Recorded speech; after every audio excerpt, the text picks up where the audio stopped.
am so happy to see you again. It's me, Jen Kirinisa. Welcome to my YouTube channel.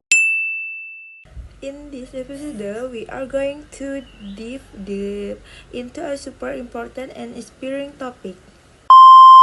Motivation and communication, the two main pillars to achieving success in life and career.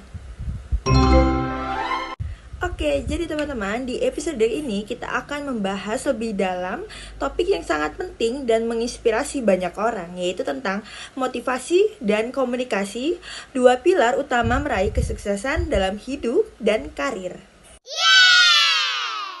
Oke teman-teman, di materi yang pertama ini kita akan membahas tentang motivasi manajemen, yaitu bagaimana sih seseorang karyawan itu dapat dimotivasi oleh atasannya atau manajernya.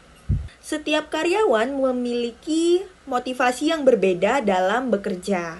Dengan mengetahui motivasi karyawan, perusahaan dapat melakukan pendekatan yang sesuai untuk meningkatkan kinerja karyawan.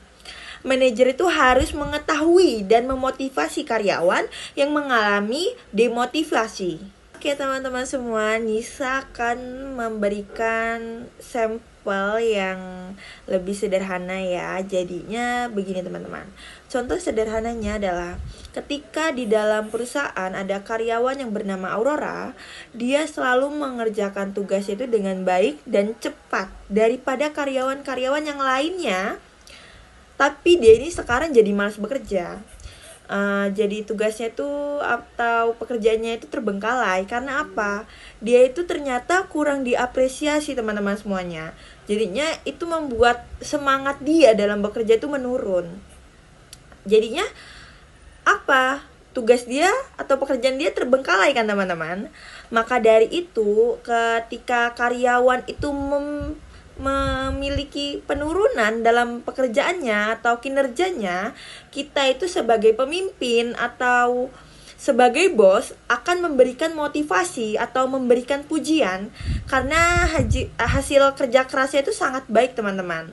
Dan itu juga sangat menguntungkan kan teman-teman buat perusahaan kita.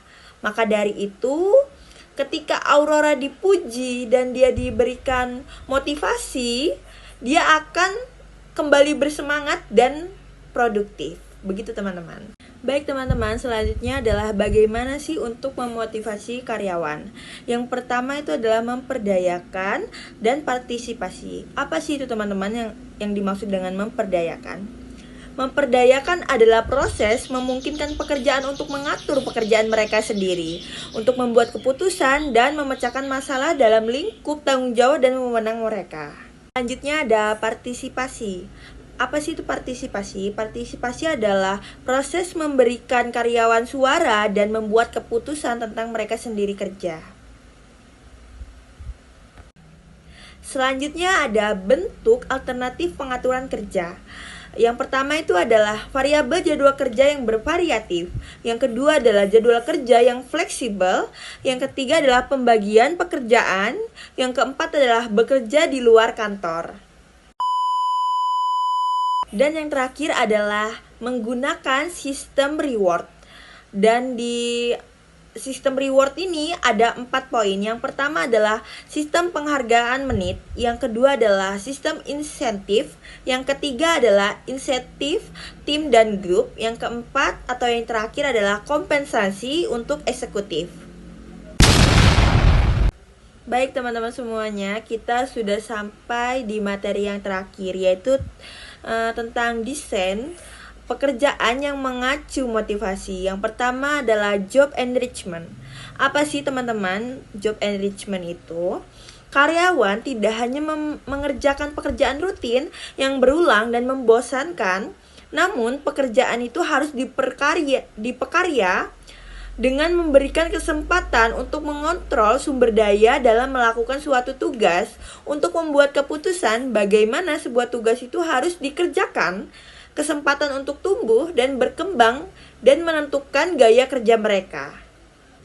Job enrichment atau pengayaan pekerjaan Nisa akan memberikan contoh agar teman-teman dapat memahami materi yang Nisa sampaikan dengan lebih mudah ya teman-teman. Yaitu adalah seseorang di kasir di supermarket tidak hanya melayani pembayaran, tapi juga dia diberi tanggung jawab untuk mengatur stok barang dan membantu membuat jadwal kerja. Hasilnya apa teman-teman? Hasilnya ia merasa pekerjaannya itu lebih menantang dan punya arti. Yang kedua adalah job karakteristik to image motivation, yaitu dalam meningkatkan motivasi teman-teman, seseorang manajer tuh perlu membuat karakteristik sebuah pekerjaan menjadi lebih bervariasi dalam menentukan skill yang bervariatif dalam satu jenis pekerjaan yang sama. Menekankan pentingnya tugas tersebut hingga penyusunan feedback atas pekerjaan yang telah dia lakukan. Job karakteristik to improve motivation adalah karakteristik pekerjaan untuk meningkatkan motivasi. Contoh sederhananya begini teman-teman, seseorang grafik atau desain grafik diberi proyek yang beragam.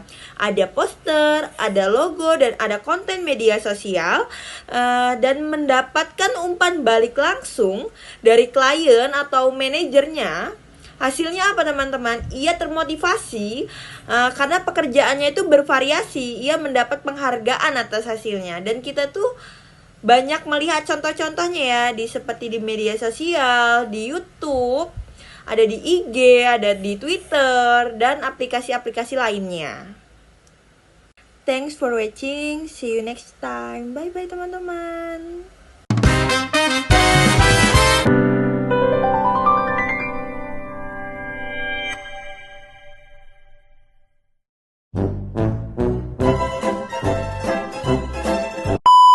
Guys, ini gimana? Aku capek banget cuy. Ini tempat sanggahan handphone aku. Mandi guys, masih pakai celana tadi. Ih, berantakannya.